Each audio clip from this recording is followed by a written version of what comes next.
Next up, we're coming in to talk to Dr. Kubo about them chim spheres.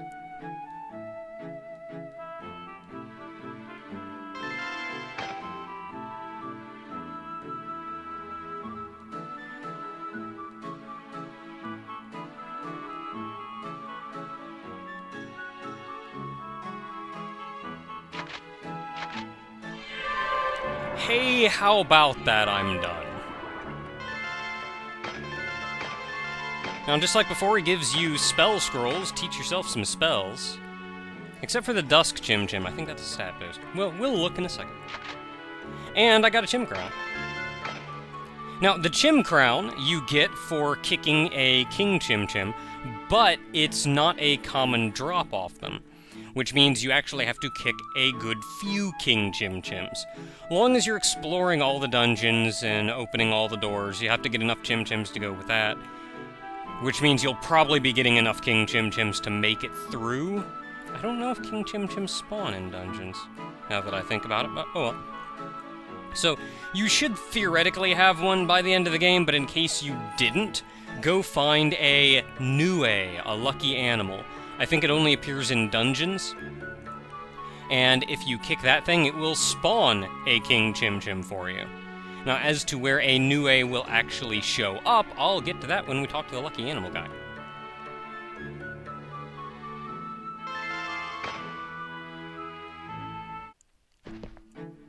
Next up is Lucky Animal Dater, so we're in here to talk to Dr. Pow. Hey! Hey!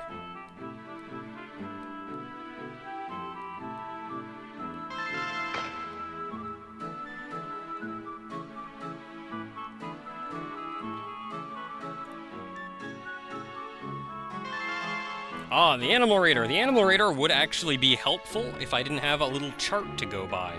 That would make it much easier to just warp into an area and see, oh hey, we need this one.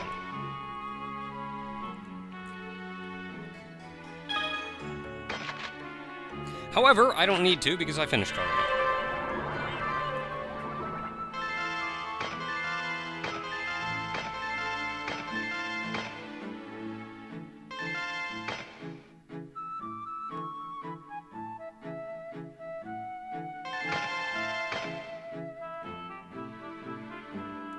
Now looking at this, to complete this, not only do you have to kick 50 lucky animals total, and or unlucky animals, but you also need to kick at least one of each. Now I've mentioned once you hit the level cap, or if the final digit in your level is 0, then you simply have to go to every level dungeon and every level field in various numbers. As long as the last digit changes. So like, go to a 121, 122, 123, up to 130 field, and then do the same for dungeons. And that should find you every one. However, if you are not at the level cap, then it will be a little bit harder. But what I've been using through the 3 games so far is this chart. Now, this chart I found on GameFAQs. It is exceedingly helpful. The number along the top is the number of the average of the final digit of every member in your party's level. So if you're solo, then you just use that. If you have 2 people, you average those 2 numbers. So if I take myself and someone else, let's say I'm level 130 and someone else is 126, the average will be 128. The last digit is 8. So we're looking along the 8 column. Now it rounds down as well, so if you get like 128.9, it's still the 8 column. Now the left is the last digit of the level area, so the 1 would be like a level 141 area. A 3 would be a 133 area, or a 123 area. And that will tell you what lucky animal will appear where, and that's how you get them all. Now, kicking one of each still will not get you all of them. You have to kick 50 total, and to do that, it helps to have an area where a lucky animal spawns very close to where you warp in. For that, I used Courageous Wrath's Fate. A lucky animal should spawn right next to where you warp in. Now let's take a look at these items we got, because we got some nice equipment and stuff for this. Let's see here. We got the Cloak of 8. Divine Penalty. That's pretty nice. Let's see here. Subcommon Enlighten Cape. Ooh. Shelled Uniform.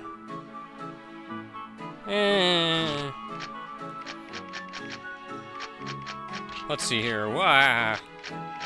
Was it the Emperor's Armor? Was that the other one? Well, it's gonna be a 5-star, so probably gonna be Dragon's Rage. That's pretty nice. Emperor's Armor. That's pretty nice. And looks like just this one left.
this, then the next courses shouldn't be that bad.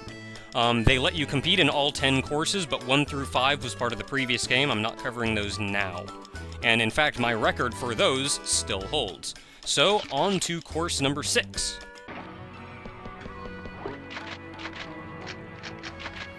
Now, you're using the first word as passing. It's right above competing. It doesn't really matter what the second word is, and we're looking for course number 6. Now, I'm going to do 2 runs through of all the courses. The first one, I'm just going to kind of screw around and actually show you what the course looks like. The second one, I'm going to go for first place.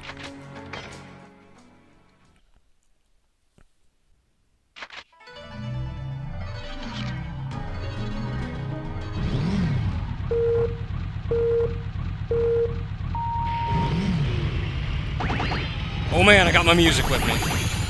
Now, right from the start, you're pretty much just driving straight along this winding path. It's pretty straightforward. There's the first king. Careful to pass over this bridge. Hang a right. Now, just to the left of this, it's a slower course, but if you need more chims for a boost, you can get them over there. I'd go to the right, though. It's probably a little bit quicker. Once you have all the bike parts, your boost lasts friggin' forever, so it shouldn't be that big a deal. Okay, let's go for the win.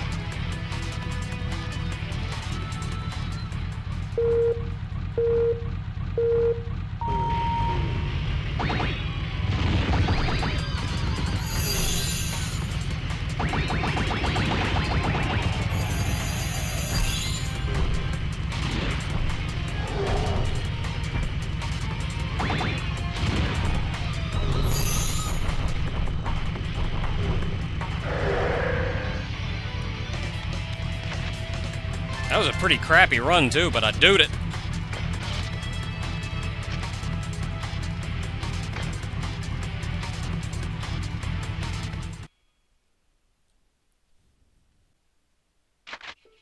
On to course number 7. Now, this course is actually probably going to be one of the hardest ones. The smaller courses are always the harder ones because there's so little room for error.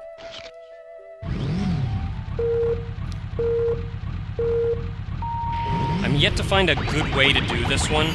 I'm thinking I'm just going to go straight, boost into this king, spin around, drive over to this king, spin around, and then boost straight across for the finish. That's what I'm thinking.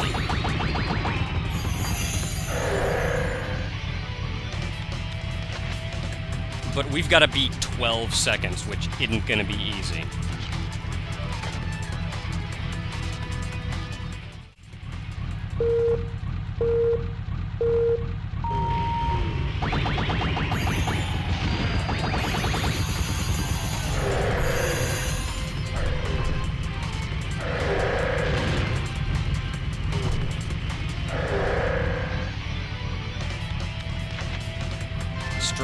Straight across, clearly not the correct solution to that one. But for beating this one, we get the Big Wave Muffler.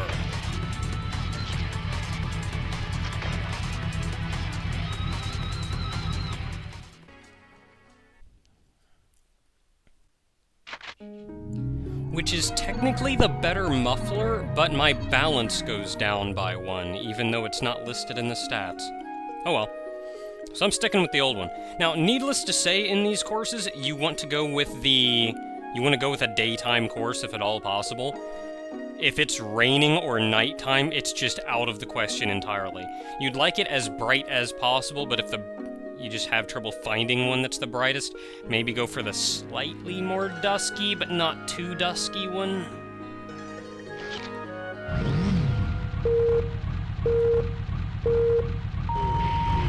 Now, this course, as far as I can tell, get all the chims right up front. That should be enough to get you going for pretty much the entire course. You kind of don't need to worry too much about chims at this point. Or at this point, I should say. Over the bridge, up there, get king, spin around, go down, no, hit the freaking thing and go everywhere. Few more chims to help out, but at this point we're just gunning straight for the end. Should be right around... There he is. boosting, that should be so much faster.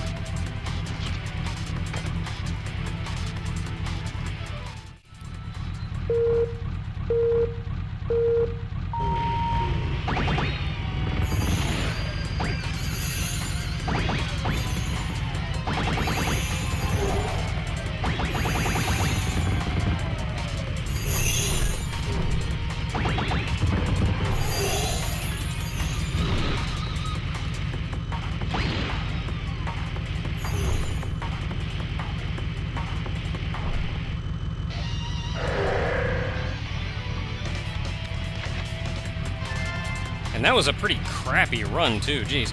But we got the rain tires for it.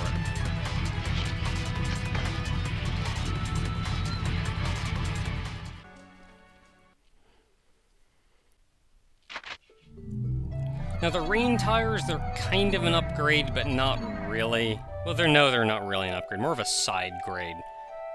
Up 1 point, down another, different ability. I'm going to stick with what I got. Which brings us to course number 9.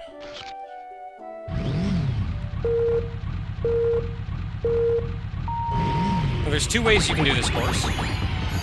You can either go straight and loop your way around, or you can stop and go across these bridges. Now, going across the bridges would be faster. I mean, it would obviously be the shorter course, but you have to do some really funky maneuvers to actually get the kings. So I may try both ways and see which one is actually more efficient at full boost. Beaten 12:30 though.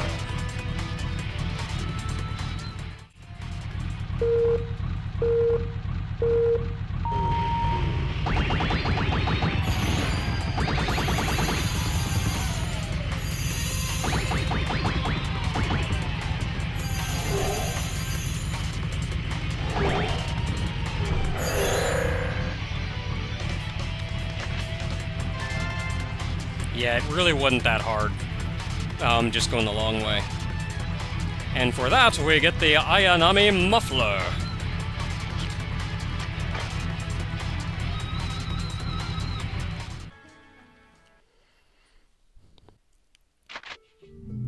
Once again, it is an upgrade, but I lose an ability that gives me +2 to all my stats.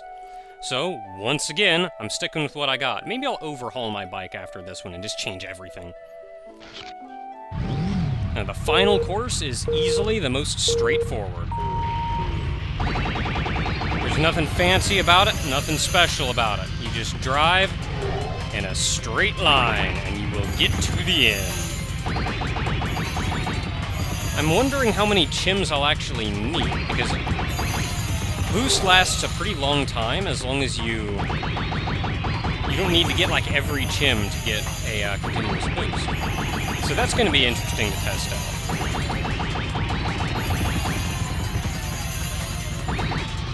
And then for the finale. Oh hey, that was actually better than my previous time. Go me. I'm pretty sure I can save a couple seconds with boosting through that.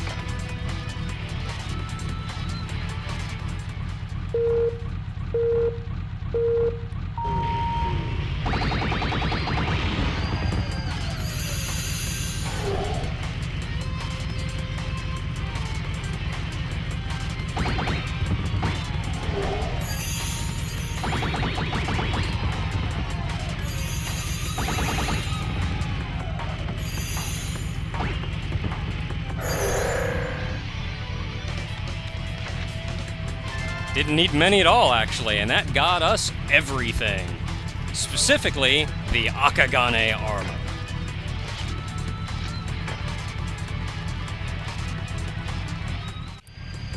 Now that is a sweet new bike. Look at how awesome that thing looks. Look at it. As great as it is, it's actually kind of useless at this point in the game because you've won all the bike races, but that aside. Let's see, to the 2 other things, A, does the pause glitch still work if you just want to instantly win a race and cheat a little? I honestly don't know. I couldn't get it to work, but it was never the easiest thing to get working anyway, and I kind of forgot how to do it, so I was kind of just winging it. But so yeah, I don't know for certain if it works or not. The other thing you can do is you can actually complete a quick boost at the beginning of the races. I just forgot how to do it until about 3 seconds ago. So you can still do that though. All you have to do is hold down both brake and gas when the race starts. And as soon as the thing comes up and lets you go, let off brake and you'll do a quick boost straight forward. So yeah, neat stuff.